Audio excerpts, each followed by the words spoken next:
Enquanto o presidente Trump tenta, às pressas, evitar que todos os lados comecem a atirar e impedir que a guerra escale, agora parece que isso já aconteceu.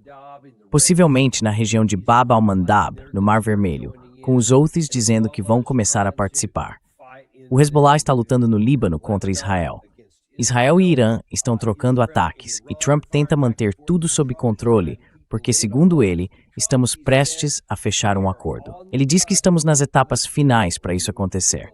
Mas o nosso próximo convidado de hoje, de volta aqui depois de um tempo, é Matthew Hoh, que afirma que não vai haver acordo. Então não se deixem enganar pelo que estamos vendo agora.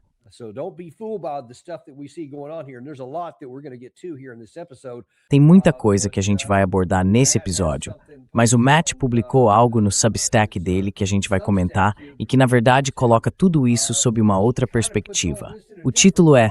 Peraí, cadê? Gary, pode subir um pouquinho aí na tela? As pessoas precisam saber. Quando eles são conquistados, e os subtítulos são Por que a resistência não vai acabar e Por que não vai haver um acordo. Matthew, o que está acontecendo com tudo isso? Na verdade, desculpa, eu concordo com essa análise. Matthew Hoh, pesquisador sênior da Eisenhower Media Network. Perdão por não ter mencionado isso antes para todo mundo aqui. Mas Matt, antes de mais nada, bem-vindo de volta ao programa. Oi, Daniel, que bom te ver. Obrigado por receber de novo. Olha, quando eu vi essa parte do Substack aqui, eu pensei que diante de tudo que vem acontecendo nas últimas 12 horas, mais ou menos, isso era realmente muito marcante. E antes mesmo de entrar em algumas das coisas que o Trump vem dizendo e no que aconteceu nas últimas horas desta manhã, qual era a ideia principal desse texto aqui? E o que você quer dizer quando fala que as pessoas precisam saber quando foram conquistadas?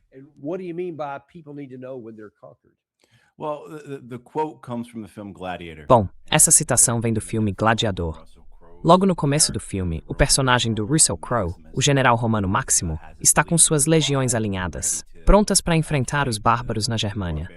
Um dos tenentes se vira para ele e diz: "Um povo deve saber quando foi conquistado." E a resposta do Russell Crowe, ou melhor, do personagem dele, é: "Você saberia, Quintus? Eu saberia." É uma forma perfeita de mostrar o que eu chamaria de empatia estratégica dentro de um contexto de entretenimento de Hollywood. E isso ficou comigo por 26 anos. Lembro de ter visto essa cena pela primeira vez quando eu era segundo tenente no Corpo de Fuzileiros Navais, no cinema da base em Camp Hansen, em Okinawa. E já vi esse filme, sei lá, umas 6 vezes, talvez mais.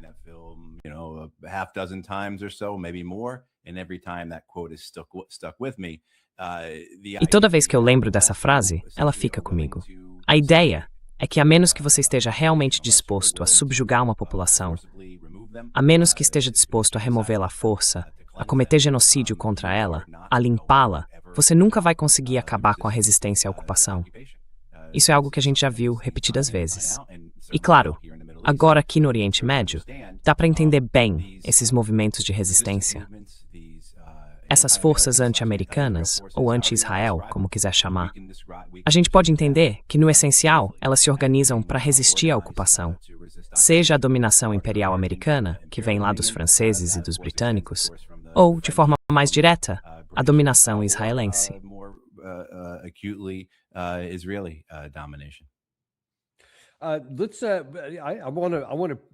Vamos lá, eu quero analisar cada um desses pontos, porque acho que os dois são fundamentais para entender o que está acontecendo.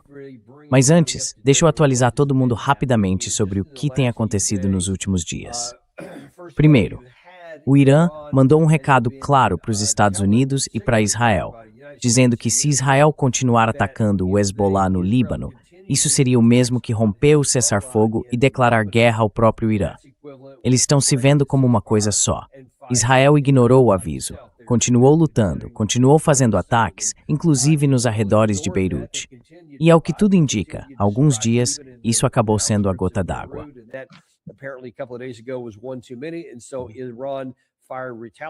Então, o Irã lançou ataques de retaliação contra Israel. Foi a primeira vez que eles fizeram isso sem terem sido atacados por Israel antes. Aí, Israel respondeu hoje e atacou de volta nas primeiras horas da manhã.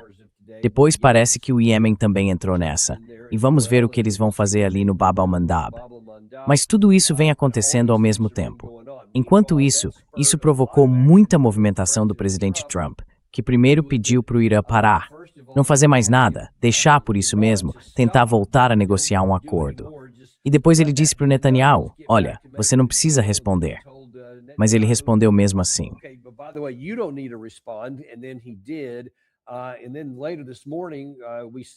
E mais tarde, ainda nesta manhã, a gente viu que o Irã, segundo a mídia israelense, o jornal Jerusalem Post, informou que Netanyahu e Trump conversaram por telefone antes de ele postar no Truth Social. As duas partes, Irã e Israel, estariam buscando um cessar-fogo imediato, algo que, claro, ele vinha tentando pressionar para acontecer. As negociações finais de paz estão em andamento, sujeitas apenas à ignorância ou à estupidez atrapalharem o processo. O bloqueio vai continuar em vigor, com toda a força, até que um acordo final seja alcançado. As coisas devem avançar rapidamente. Obrigado pela atenção a esse assunto. Então, todo esse é o contexto aqui. E neste momento, Israel se pronunciou depois de tudo isso.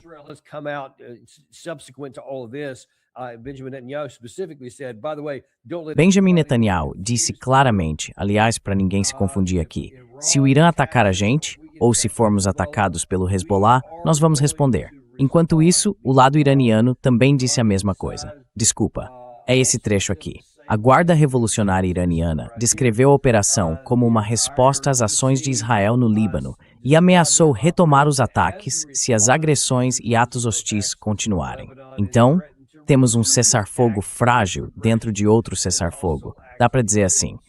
Por enquanto está se mantendo, mas os dois lados, Irã e Israel, estão dizendo que se o outro fizer qualquer movimento, estão prontos para apertar o gatilho de novo.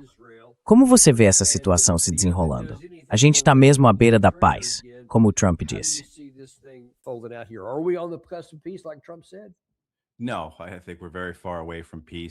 Não, eu acho que a gente ainda está muito longe da paz. E acho que vai continuar assim até acontecer algum tipo de mudança realmente transformadora na geopolítica da região.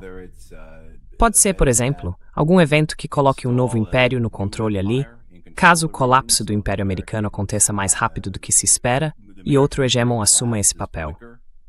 A suposição mais óbvia seria a China.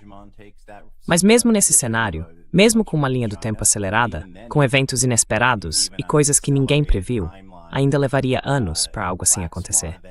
Também pode haver um colapso dentro de Israel, uma queda em direção a uma guerra civil, algo que os próprios israelenses alertam e comentam com frequência. Talvez isso aconteça antes.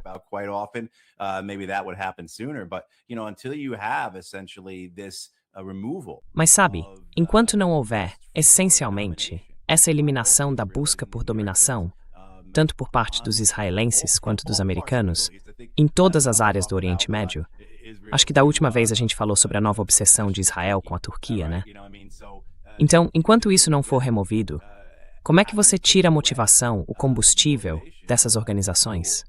Sejam elas organizações de resistência palestinas, iraquianas, o Hezbollah ou o próprio Estado iraniano. No fundo, eles veem a motivação deles, o impulso deles, como algo que vem da resistência à dominação por potências estrangeiras. E eles claramente veem Israel não só como uma potência estrangeira, no sentido de estar fora das suas fronteiras, mas estrangeira também por ser um projeto colonial, que veio da Europa, que essas pessoas são invasores.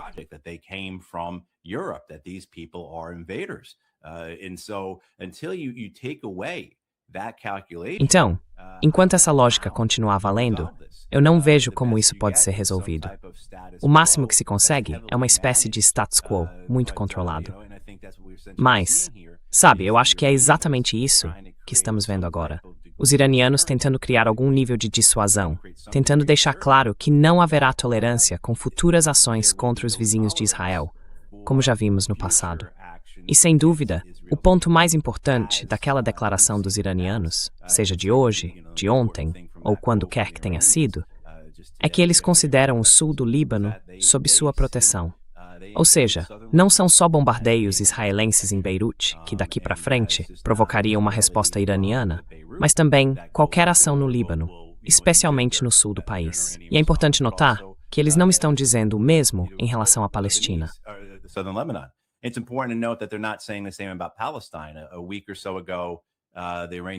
Há mais ou menos uma semana, os iranianos divulgaram uma resposta, um comunicado, em que falaram sobre o uso de seus mísseis balísticos e drones para apoiar a resistência palestina. Mas parece que aquilo foi basicamente uma declaração isolada, mais retórica do que, de fato, uma política concreta.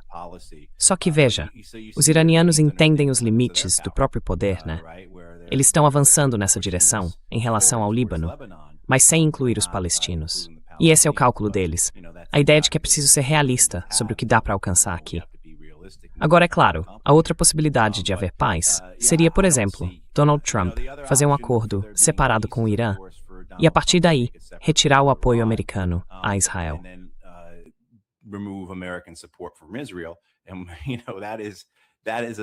E olha, isso é algo muito difícil de imaginar.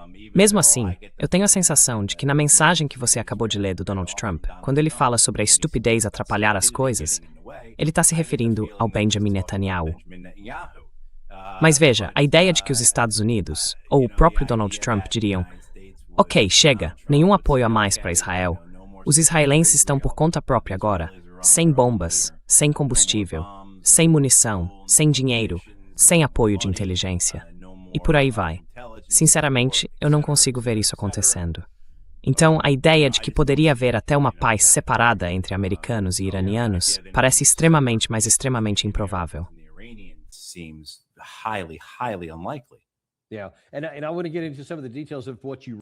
E eu quero entrar em alguns detalhes do que você escreveu, especialmente sobre por que a resistência não vai acabar, porque eu acho que esse é meio que o ponto central de onde tudo o resto gira.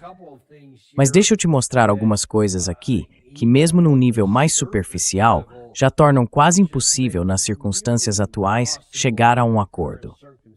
Primeiro, deixa eu te mostrar o que o conselheiro militar iraniano do líder supremo disse sobre a construção de confiança. Isso aqui é um exemplo de como eles dizem estar construindo confiança.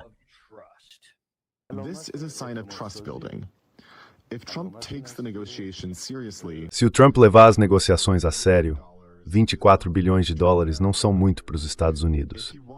Se ele quiser chegar a um acordo com o Irã, esses 24 bilhões são uma prova de confiança que o Irã quer ter com o Trump. É um teste que os Estados Unidos precisam passar, e aí o caminho vai se abrir. Esse dinheiro é nosso, não é dinheiro da América.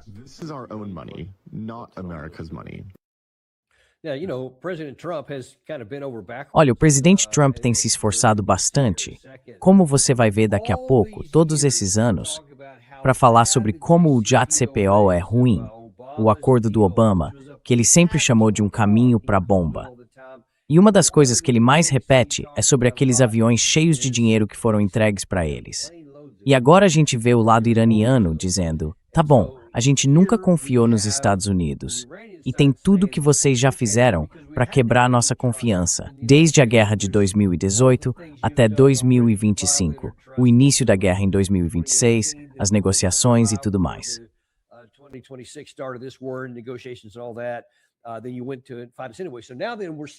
Então você foi para 5. Enfim, agora é o seguinte, a gente ainda está disposto a conversar com você, mas vai ser preciso construir um pouco de confiança logo de início. E dessa vez a gente vai receber algo primeiro e só depois vai oferecer algo em troca. Então, de novo, como é que você vê essa mudança ou talvez essa conversão que o Irã parecia disposto a fazer até recentemente em fevereiro? Naquele momento, parecia que eles estavam dispostos a negociar de forma equilibrada, sem exigir nada de antemão. Como é que a gente chegou à situação em que estamos agora?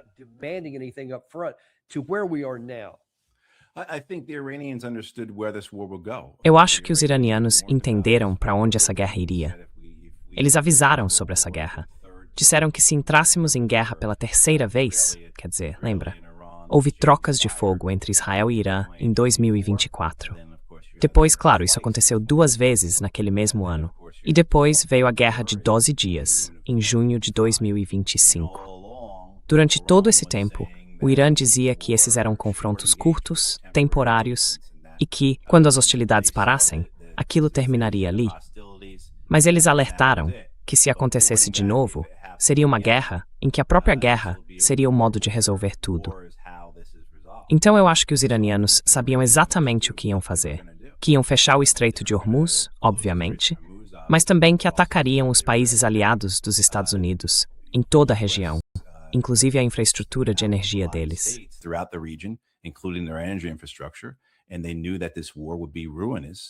E eles sabiam que essa guerra seria desastrosa, sabe? Para a região e para o mundo todo. Então eu acho que os iranianos tentaram alertar os Estados Unidos e Israel. Tentaram oferecer uma saída, dizendo, olha, a gente não quer uma arma nuclear. A gente vem dizendo isso há tempos. Então o que eles propuseram foi o seguinte. Estavam dispostos a diluir o urânio enriquecido, reduzir para 3,67%. Acho que lá em fevereiro, eles até ofereceram uma moratória por um tempo, se eu não me engano. Mas enfim, o acordo que os iranianos colocaram na mesa, apresentado para a gente por meio de Oman, e confirmado pelo assessor britânico de segurança nacional no jornal The Guardian, era um acordo melhor do que qualquer coisa que os americanos poderiam esperar conseguir por outros meios.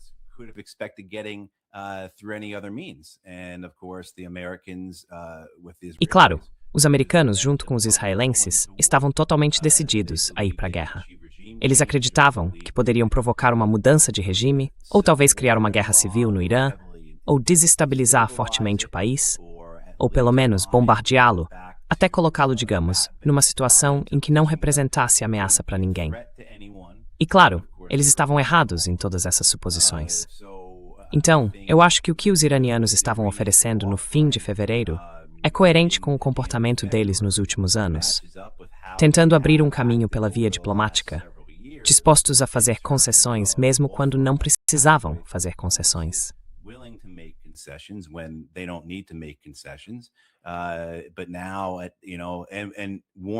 Mas agora, sabe, avisando o tempo todo que se a gente voltar para a guerra, vai ser uma guerra com um desfecho, que não vai ser algo que simplesmente termina e o status quo continua igual. Então eu acho que, quando você ouve, Daniel, quantas vezes a gente já ouviu de políticos, comentaristas, enfim, como um ditado, que a guerra é o último recurso, e por aí vai. E claro, os Estados Unidos nunca parecem realmente querer dizer isso de verdade. Mas os iranianos...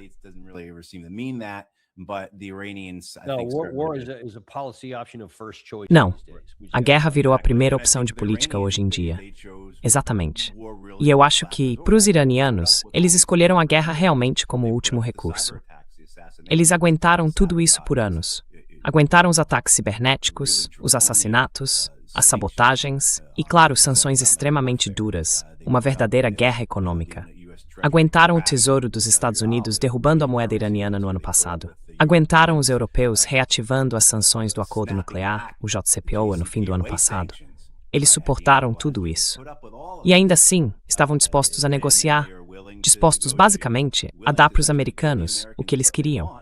Mas os americanos, junto com os israelenses, queriam uma vitória. E para os americanos não havia um objetivo real de vitória a ser alcançado. Era tudo uma questão de imagem. Eles queriam o melhor comunicado possível, a melhor frase de efeito, a melhor forma de reforçar a narrativa de que Donald Trump é melhor do que Barack Obama.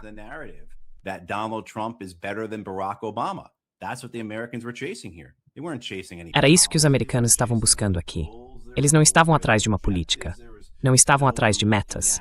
Não havia objetivos reais. Ninguém estava olhando para o mapa e dizendo, ok, se a gente fizer isso, se a gente fizer o A e isso contiver o Irã aqui, então B, C, D e E vão acontecer. Não. Tudo isso era sobre o Donald Trump poder, no fim das contas, mandar uma mensagem no Truth Social dizendo, eu sou melhor que o Barack Obama. E a mesma coisa acontece com Israel também, no sentido de que o Netanyahu está fazendo o que está fazendo. Claro, existem outros fatores. A busca por uma grande Israel, décadas de política israelense sobre as quais eles estão se apoiando. Mas grande parte do que os israelenses estão fazendo agora tem a ver com as preocupações políticas internas do Netanyahu.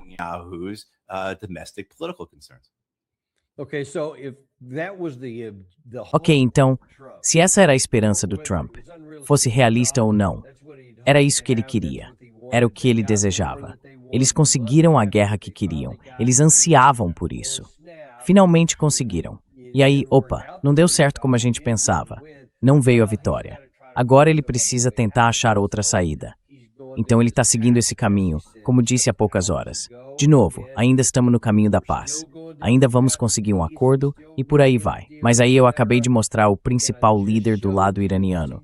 E ele está repetindo o que muitos outros líderes do Irã já disseram. Vai ter que ter alguma coisa logo de cara. 24 bilhões é um bom começo. Isso é troco de pão para os Estados Unidos, segundo ele. Mas então, ontem, a Kristen Welker, da NBC News, perguntou ao presidente Trump exatamente sobre esse assunto. E você liberaria algum ativo iraniano ou suspenderia alguma sanção logo de início, como parte de um acordo? Então, isso só aconteceria depois que eles entregassem material de enriquecimento nuclear.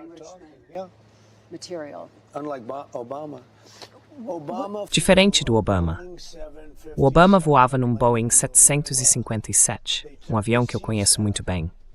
Eles tiraram os assentos e encheram o avião com 1 bilhão e 700 milhões de dólares em dinheiro, vindos dos bancos de Maryland, da Virgínia e de Washington, D.C.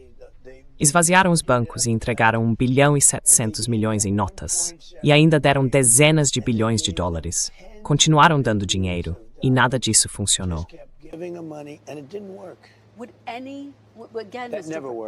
Isso nunca funciona, aliás.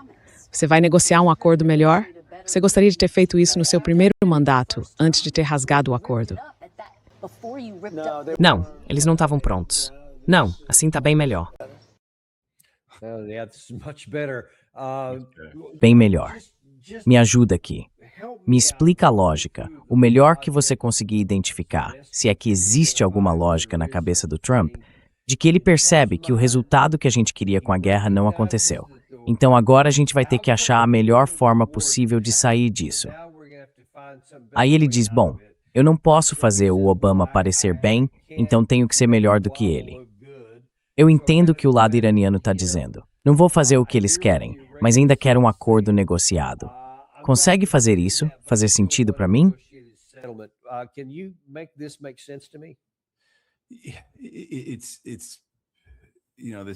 Sabe, é essa ideia de que o Donald Trump está preso. Preso numa guerra que ele não pode ganhar nem perder. Quer dizer, uma guerra da qual ele não pode sair. E claramente, ele está perdendo essa guerra. Mas sim, existe essa ideia de que no fundo ele prefere que a guerra continue. Ele prefere enfrentar todas as consequências. Prefere lidar com qualquer efeito colateral que venha a acontecer. Ele preferiria ver os Estados Unidos com 5, 6, 7% de inflação, à medida que a gente se aproxima das eleições de meio de mandato, do que deixar alguém dizer que o Barack Obama conseguiu um acordo melhor que o dele. Quer dizer, dá para ver bem com o que a gente está lidando aqui. Alguém que não tem nenhum interesse além do próprio.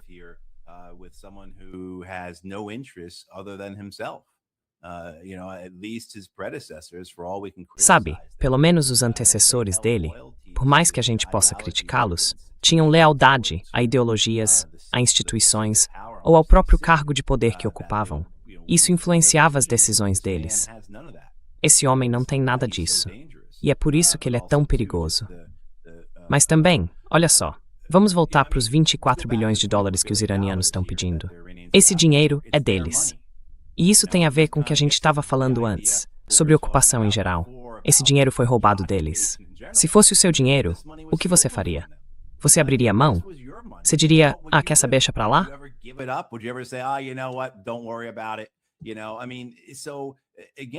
Sabe, é o seguinte, a gente está numa situação em que os iranianos não vão desistir disso. E para o presidente Trump, o problema é que, se ele deixar os iranianos recuperarem o dinheiro deles, a maior parte nem está nos Estados Unidos, está no Catar, está na Coreia do Sul. Dá para imaginar como ele poderia simplesmente ajustar a mensagem. Ele poderia fazer aquele giro e dizer, olha, não fomos nós que devolvemos o dinheiro, foram os sul-coreanos.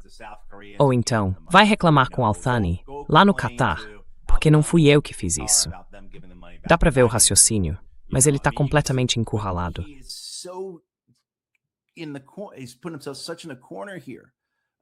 Ele está se colocando num beco sem saída, com a própria narrativa dele, com esse uso político do Irã que ele vem fazendo há décadas, e agora não consegue mais recuar. Então a pergunta é, a gente está caminhando para mais uma guerra, porque ele não tem a capacidade pessoal de abrir mão disso? E tem outro ponto também. O espaço político para ele é muito pequeno. Ele está recebendo pouquíssimo apoio, tanto de republicanos quanto de democratas.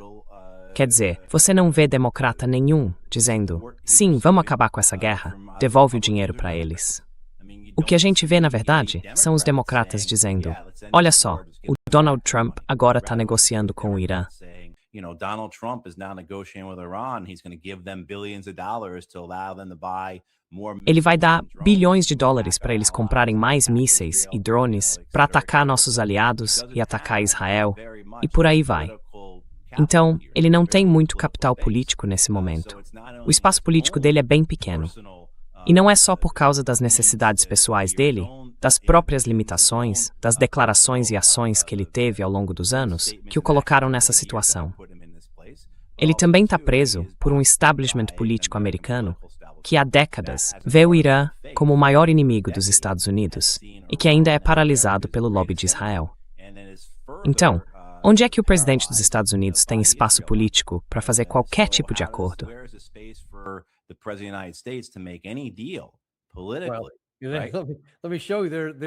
Deixa eu te mostrar uma coisa. Tem sim gente que não quer acordo. E deixa eu citar um dos seus preferidos, um amigo pessoal seu, o Jack Keeney, que está dizendo, olha, escuta, isso aqui não é difícil. Para falar a verdade, é simples.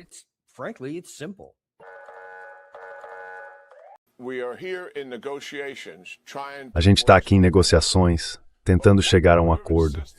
Mas o que estamos insistindo, e temos poder para isso, é o seguinte. Já tivemos 5 semanas de fúria intensa e ainda faltam 2 para concluir. Temos o bloqueio naval, que está criando uma pressão econômica enorme, junto com a longa lista de medidas que o secretário Blinken e a excelente equipe econômica dele estão aplicando para aumentar a pressão sobre o Irã. Esses são os nossos pontos de força. Mas o que queremos alcançar nas negociações é bem simples.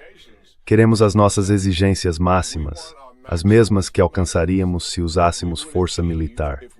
É isso que queremos do regime.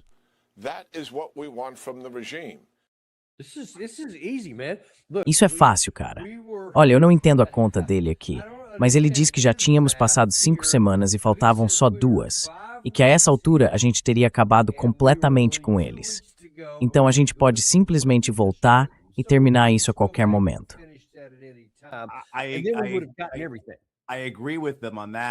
Concordo com ele nesse ponto, Dani, mas ele entendeu ao contrário. Foram 2 semanas até o Irã começar a estabelecer uma vantagem séria em mísseis e drones sobre os americanos e os israelenses. E isso teria sido o fim da história. Então acho que ele estava mais ou menos certo sobre o prazo. Só confundiu os lados.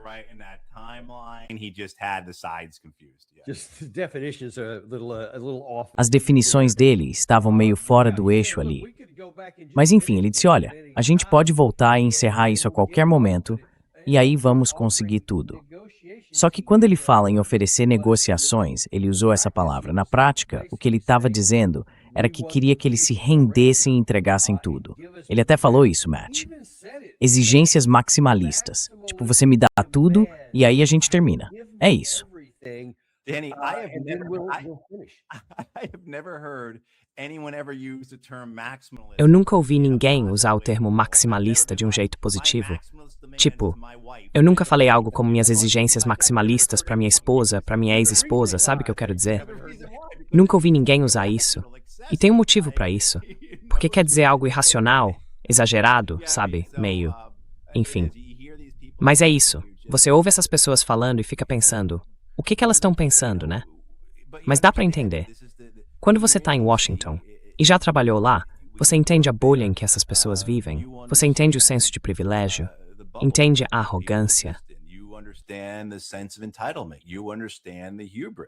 So I think General Jack Keane believes that Então eu acho que o general Jack Keane acredita que por todos os motivos e por todos os direitos, os Estados Unidos deveriam ser o país a apresentar as exigências mais duras possíveis. E sabe, na cabeça dele, ele não está fazendo nada além do que foi pedido aos americanos e aos aliados na Segunda Guerra Mundial, quando se falava em rendição incondicional. Ele tem esse senso de direito, de superioridade, de arrogância, e o fato de ele simplesmente não parecer disposto a admitir. Olha, eu não acho que seja ignorância da parte dele. Não acho mesmo. Mas sabe, é impressionante ouvir alguém falar em exigências maximalistas com esse nível de, sei lá, nem sei o que dizer. I don't even know what to say. Just go. I'm so by him. Então, esse é um dos obstáculos que o presidente Trump enfrenta para conseguir fechar um acordo. Mas será que isso é verdade? A gente mostrou há pouco, hoje de manhã, que ele disse de novo que as negociações finais de paz estão avançando e que vai manter o bloqueio até que um acordo definitivo seja alcançado. As coisas deveriam estar andando bem rápido. Mas mais ou menos nesse mesmo momento, talvez até um pouco antes, aparentemente um líder iraniano manda uma mensagem para um repórter da MSNBC e tá o seguinte.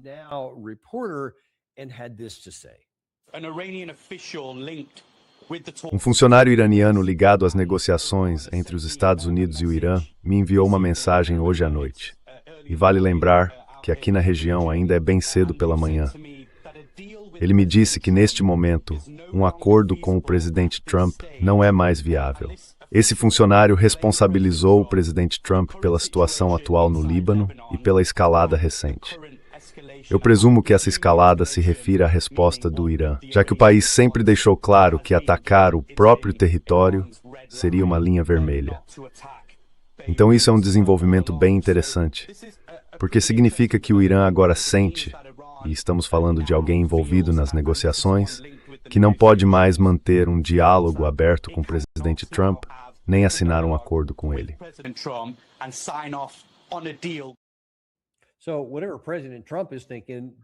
Então, seja lá o que o presidente Trump esteja pensando, o lado iraniano está dizendo o seguinte. Primeiro, eu te mostrei o conselheiro militar que falou algo como: olha, até a gente receber algum dinheiro. Não, obrigado, a gente conversa depois. E agora eles estão dizendo que não há nenhuma base para isso. E aqui, olha, esse é o Netanyahu, e isso foi há mais ou menos uma hora, é bem recente. Ele disse, se o Irã cometer um erro e retomar os ataques contra nós, nós vamos responder com força, porque Israel tem o direito de se defender e nós vamos manter esse direito. Isso sempre me faz voltar ao que a gente disse lá no começo da conversa, que é o que você escreveu no Substack. Não vai haver acordo. E agora, Matt, para onde a gente vai a partir daqui?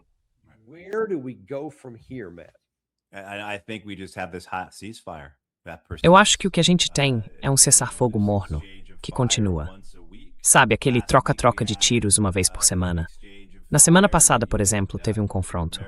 Drones americanos foram derrubados, algumas lanchas rápidas iranianas foram atingidas, e depois veio um volume maior de fogo, quando o quartel-general da 5ª Frota, no Bahrein, foi atingido, assim como o campo Arif Jan e o aeroporto internacional do Kuwait. Toda vez os mísseis iranianos estão passando, mesmo com o comando central dizendo, não, interceptamos todos. Acho que a gente deve ter interceptado com os nossos prédios, né? É isso que conta? Porque, sinceramente, eu não entendo.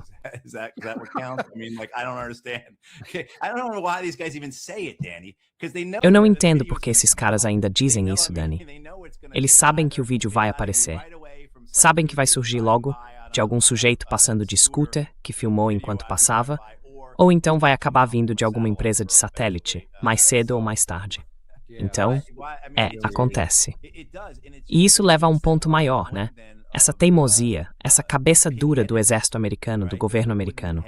O fato de eles saberem que o vídeo vai sair, e mesmo assim, dizerem algo que não só vai ser visto como mentira, mas que ainda faz eles parecerem idiotas. É isso. É humilhante, como você disse. Mas eles continuam fazendo isso.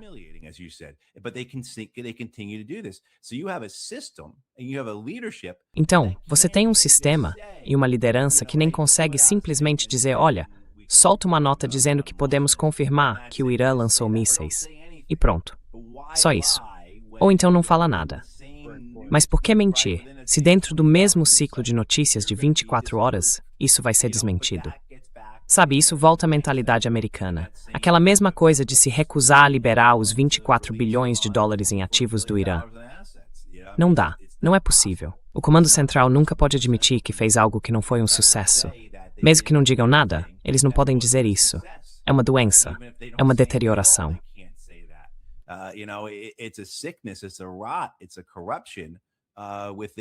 É uma corrupção dentro das Forças Armadas americanas.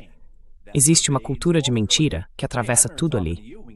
Olha, eu lembro de conversar com você quando estava no quartel-general da ISAF, né? Tirando os dias em que saía em patrulha e rodava o país todo, passou um ano no Afeganistão. Isso foi lá em 2011, certo? Você passou aquele tempo.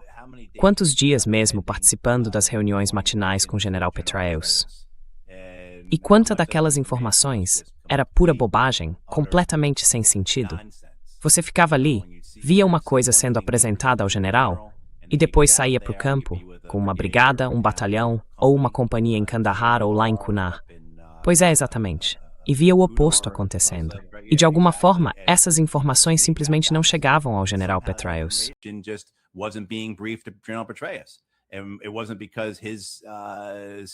E não foi porque a equipe dele era nefasta. Foi porque essa era a cultura que o próprio general Petraeus criou. Então fica a pergunta: como o Comando Central vai vencer uma guerra se eles não conseguem nem postar um tweet sem mentir? Porque dá para imaginar que isso vai muito além disso. Não, Matt, não são só as pessoas de relações públicas lá fora. Não, é toda a mentalidade do comando.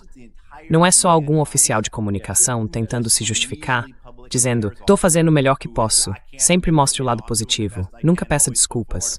Não, é toda a cultura de comando ali. E eu acho que é isso. Então, como a gente sai dessa situação? Eu não sei. Acho que temos um cessar-fogo frágil. Mas o que talvez nos tire disso é o fato de que Donald Trump não tem lealdade a nada.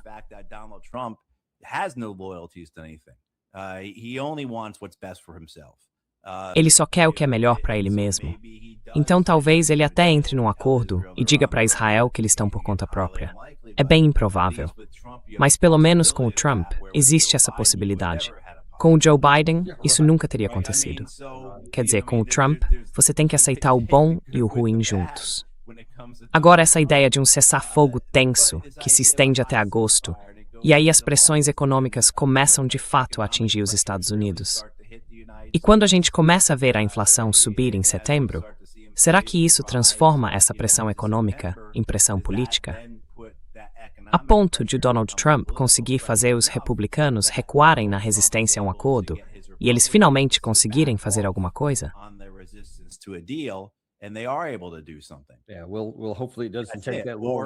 É bom. Tomara que não demore tanto para a gente encontrar uma solução. Mas deixa eu te perguntar uma coisa, Matt. Porque se a gente parasse por aqui, sem discutir mais nada, não haveria um caminho racional para isso terminar, a não ser com uma virada completa, tipo 180 graus, ou talvez 90, alguma mudança de rumo do presidente Trump. Porque existem acordos possíveis por aí, mas conseguir que ele aceite um agora parece praticamente impossível. Mas eu fico pensando se o que ele acha realmente importa para resolver essa situação. Eu queria voltar para o seu artigo que você publicou no Substack, porque o subtítulo me chamou muito a atenção. Queria que você contasse um pouco mais sobre o que escreveu ali. Você disse, por que a resistência não vai acabar? Pode explicar o que isso quer dizer? Vamos começar, acho que, ou pelo Irã, ou pelo Hezbollah.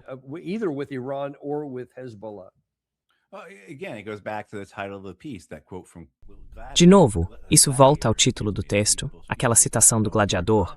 Desculpe. As pessoas deveriam saber quando foram conquistadas. E aí vem a resposta. Você saberia? Eu saberia. Acho que esse é o ponto central da empatia estratégica.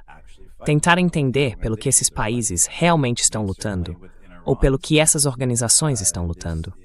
No caso do Irã, por exemplo, essa é uma questão sobre o motivo da luta, que tem um significado histórico profundo. Isso remonta pelo menos a 1953, quando os Estados Unidos e o Reino Unido derrubaram o primeiro-ministro democraticamente eleito e colocaram no poder um ditador assassino e violento que comandou um estado policial enquanto roubava o máximo que podia do povo iraniano. While stealing as much as he can from the Iranian people. And that goes on for 27 years. And finally there's the E isso continua por 27 anos. E finalmente vem a revolução no fim dos anos 70, uma revolução popular. Quase todo mundo no país parece ter participado dela. E claro, os grupos islâmicos acabaram no comando. Mas é importante entender que o que os iranianos têm com a República Islâmica que eles criaram reflete o desejo deles de soberania, junto com a compreensão que têm do imperialismo na região e o compromisso de lutar contra o imperialismo em outros países.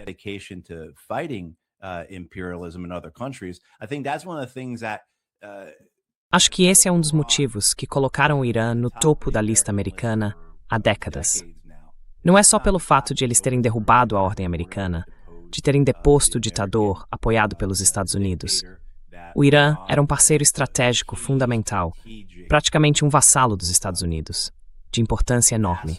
É só olhar o mapa que dá para entender por quê, especialmente durante a Guerra Fria, em contraste com a União Soviética e tudo mais. Também servia para conter o arabismo, né? Porque o pan-arabismo era visto como uma ameaça à ordem imperial americana nos anos 50, 60 e até 70.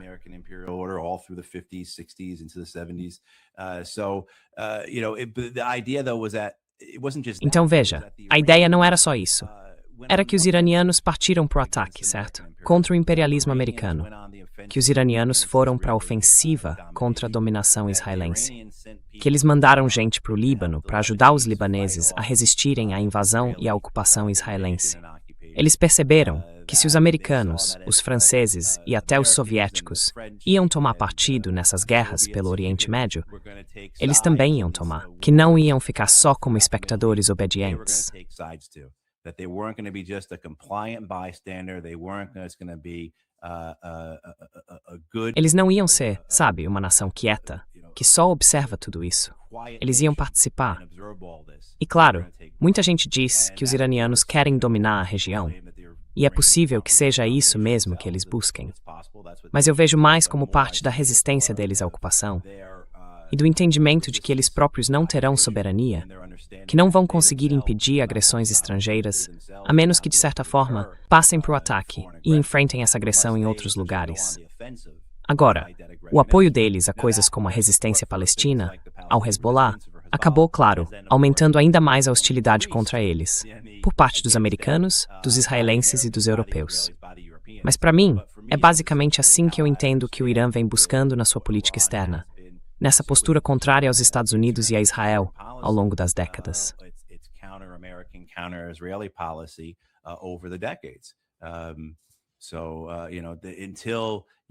Então, enquanto essa motivação existir, seja por causa do imperialismo, da dominação estrangeira, ou até da própria estrutura do governo iraniano, você vai ter resistência. A menos que se tire isso do caminho, removendo o imperialismo, acabando com a dominação externa, ou mudando o governo do Irã por um que seja submisso, que não vá resistir, que não vá se opor ao hegemon, essa resistência vai continuar. E como isso termina? Como termina? Veja, o povo iraniano tem sentimentos bem mistos em relação ao próprio governo, mas no geral, eles estão unidos contra a ocupação estrangeira, contra a dominação externa. E eles entendem muito bem a história por trás de tudo isso. Isso faz com que se unam em torno da bandeira quando são atacados, mesmo que, sinceramente, muitos preferissem ver o governo atual ser substituído por outro. Mas, de novo, tudo volta a esse ponto, entende?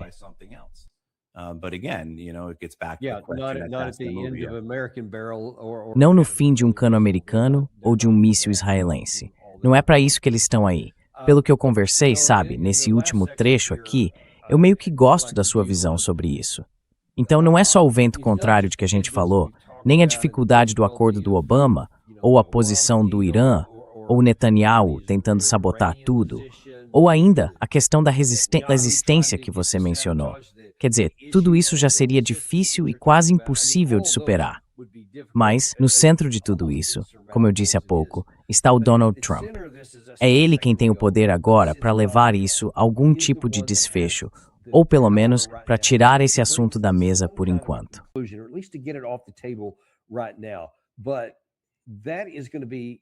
Mas isso vai ser muito mais difícil do que as pessoas imaginam. Eu vou mostrar aqui, no final da matéria da NBC News, um trecho em que ele simplesmente sai do controle. Só para contextualizar.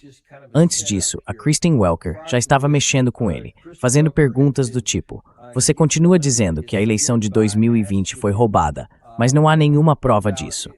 E ela perguntou: qual é a prova? E ele respondeu: ah, tem muita. Aí ela insistiu: tá, mas qual é? E ele não quis dizer. E ela não largava o osso. Foi implacável nisso. Dá pra ver que ele foi ficando cada vez mais irritado. Até que aconteceu o que a gente vai ver agora.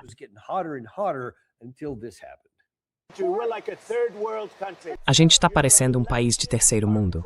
As suas eleições são corruptas, você é corrupto e o Meet the Press é corrupto. E a mesma coisa vale para a ABC, para a CBS e para a CNN. Vocês são uma rede parcial e corrupta. Então vamos encerrar por aqui, porque já deu para mim. Obrigado, querida. Se divirta. Senhor presidente, por favor, eu viajei até Wisconsin, eu vim de longe, eu sei. Eu viajei até Wisconsin, indo e voltando debaixo de chuva, e já te dei tempo suficiente. Você devia colocar a sua imprensa em ordem, porque sabe de uma coisa? Um país nunca pode ser grande com uma imprensa desonesta. Olha, a gente viajou até Wisconsin só para fazer essa entrevista.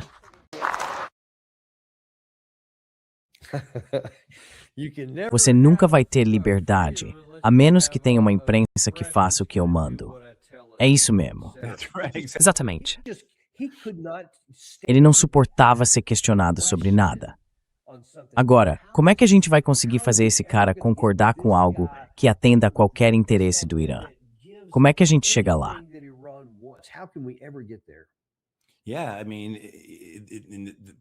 Pois é. Quer dizer, como é que a gente avança, né? Acho que a maioria das pessoas que estão assistindo já passou por uma situação no trabalho, na escola ou em algum outro lugar em que teve que lidar com alguém assim.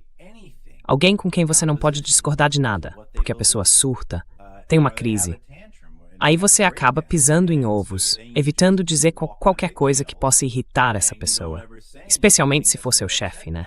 Acho que quase todo mundo, quando chega a uma certa idade, já viveu algo assim.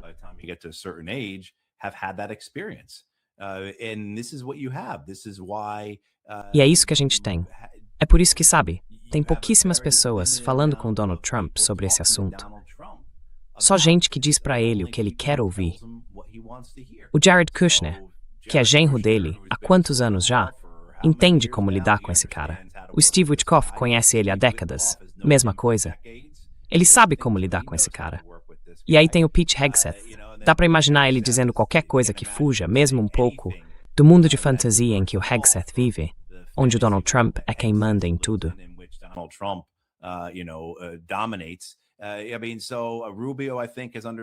Quer dizer, o Rubio, eu acho que ele entendeu como jogar esse jogo, sabe?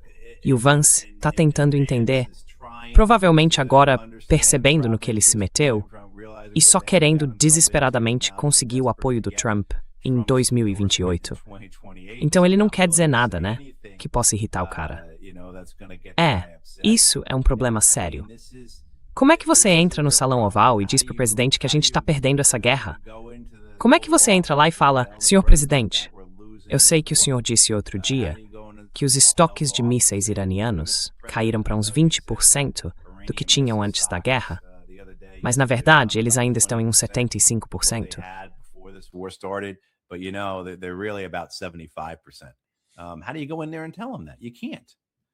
Como é que você chega lá e diz isso para ele? Não dá. Então, veja, os iranianos comentaram sobre isso outro dia, dizendo que não há chance de um acordo, porque Donald Trump simplesmente age de forma irracional.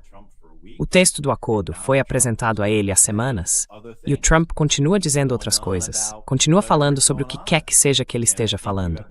E eu acho que acontece o mesmo em Israel, com o Netanyahu. Então voltamos àquela questão. Como é que se faz um acordo com esses homens no poder?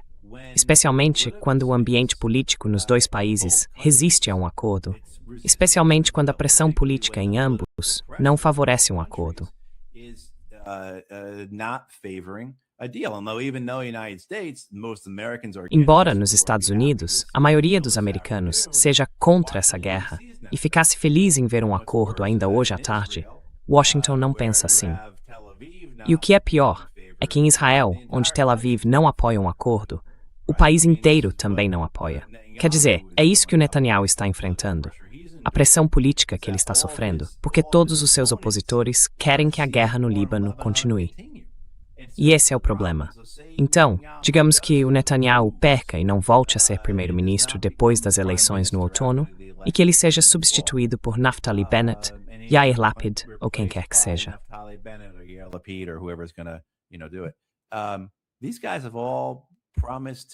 Esses caras prometeram terminar o que o Netanyahu começou no Líbano.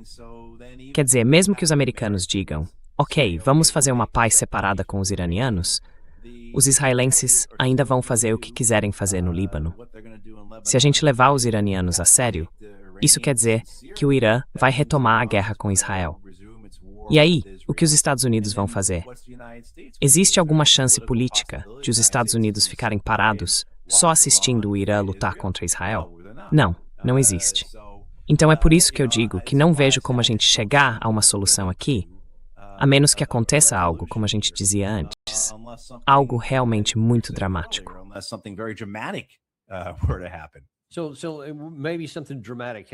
Então talvez tenha acontecido algo dramático. O que você diria? Última pergunta. Se os Houthis, que disseram hoje que entraram nessa luta, afirmam que vão bloquear qualquer navio no Mar Vermelho que tenha ligação com Israel, o que implica fechar o Bab al-Mandab, isso tiraria mais ou menos 3 ou 4 milhões de barris de petróleo por dia da cadeia global de suprimentos. Vamos ver se isso realmente acontece. Mas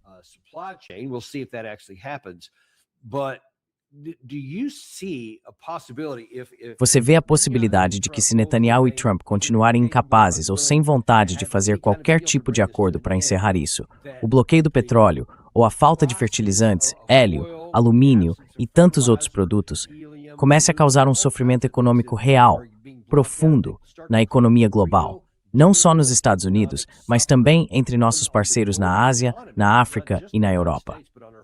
Que em algum momento a gente acabe tendo que escolher entre tentar reiniciar uma guerra que já sabemos que não dá para vencer ou recuar de forma humilhante. Então acho que a pergunta que eu estou fazendo é: existe essa possibilidade? Você vê isso dentro do campo do possível? Que a gente não só sofra uma derrota estratégica, que na minha opinião já está praticamente garantida, não vejo chance de sairmos disso como vencedores, mas que também acabe sofrendo uma derrota militar. Isso é algo que pode mesmo acontecer?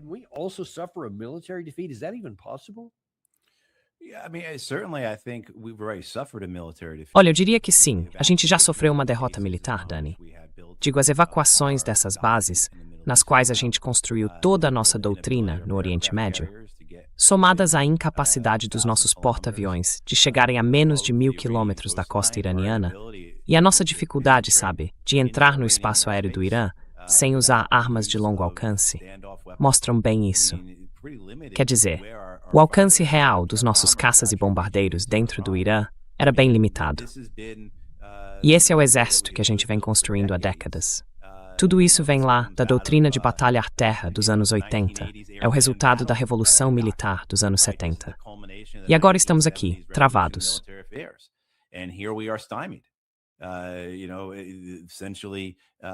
Basicamente, a ideia é que esse seria o exército que usaríamos para lutar na guerra inevitável com a China em 2027 ou 2030. Ou seja, lá quando for, como esses especialistas de think tank vivem dizendo. Então eu acho que essa derrota militar já aconteceu. A gente já viu a equiparação do domínio americano, aquela superioridade que tínhamos em vigilância e ataque de precisão. Acabou. Acabou. Agora estamos num campo de jogo bem mais equilibrado.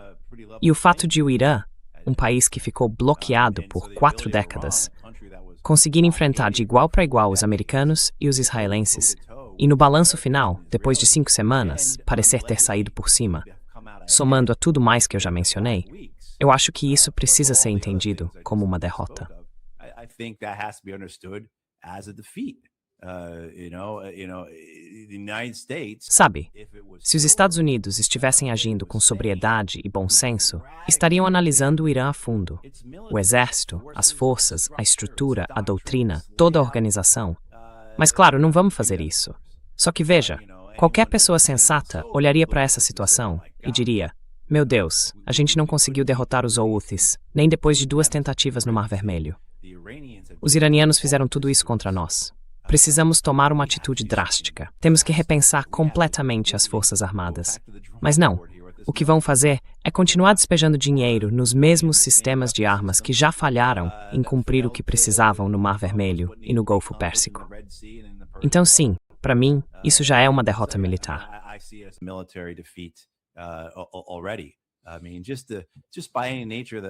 Quer dizer, de qualquer forma que você olhe, o fato de 14 ou 15 bases terem sido destruídas e precisarem ser evacuadas, sabe, eu simplesmente... Quer dizer, se a gente perdesse, se acontecesse alguma coisa com as nossas aeronaves de reabastecimento, acabou. A gente não teria nenhuma capacidade de lançar ataques por conta própria, entende? Talvez só com os B-1. E olha lá, B-1 saindo da Inglaterra ou algo assim, tipo Diego Garcia, os F-18, os porta-aviões estão a 1.000 quilômetros de distância. Os F-18 têm um alcance de mais ou menos 500 quilômetros quando estão carregados para combate. Então é isso. Eles precisam ser reabastecidos só para chegar até a costa iraniana e depois reabastecidos de novo. Pois é. Então imagina se a gente perdesse as aeronaves de reabastecimento. Aí acabou. O jogo terminaria ali.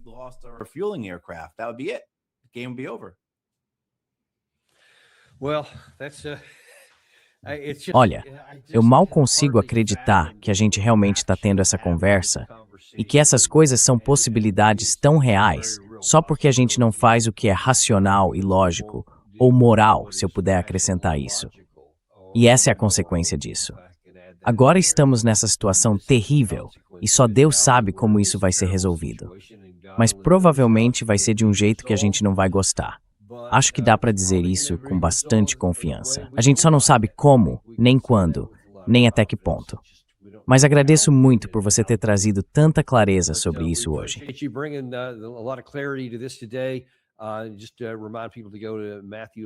Só para lembrar o pessoal de entrar em matthewhu.substack.com para ler mais e também para conferir o artigo que a gente comentou hoje, além de várias outras coisas boas que ele publica lá com frequência. Então, muito obrigado por ter participado hoje, Matt. A gente sempre aprecia muito a sua presença. Certo. Obrigado, Dani. Eu que agradeço. A gente também aprecia muito vocês. A gente volta às 14h com o Patrick Henningsen e vamos fazer uma análise mais profunda, especificamente sobre a batalha no Líbano com o Hezbollah. Qual é a história disso? De onde veio? Por que é tão importante para Israel, para o Irã e para o povo do Líbano? Qual é a natureza desse conflito e como isso pode influenciar na forma como essa guerra vai ser resolvida?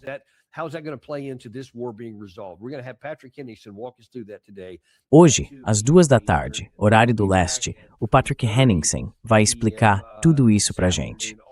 E eu volto às 15h30. Também vou mostrar algumas coisas que foram ditas no nosso programa em 2024, tanto por mim quanto pelo nosso convidado na época, o Mike Domino, que hoje é o secretário adjunto de guerra para assuntos do Oriente Médio. Você vai ver que ele disse algumas coisas lá atrás que foram bem certeiras. A gente se fala mais tarde, no Daniel Davis Deep Dive. Obrigado. Olha, eu não tento te convencer a comprar ouro, nem dizer como você deve cuidar da sua carteira de ações, mas tem uma forma de nos ajudar. Se inscreve, clica no botão de curtir e compartilha isso com alguém que você gosta.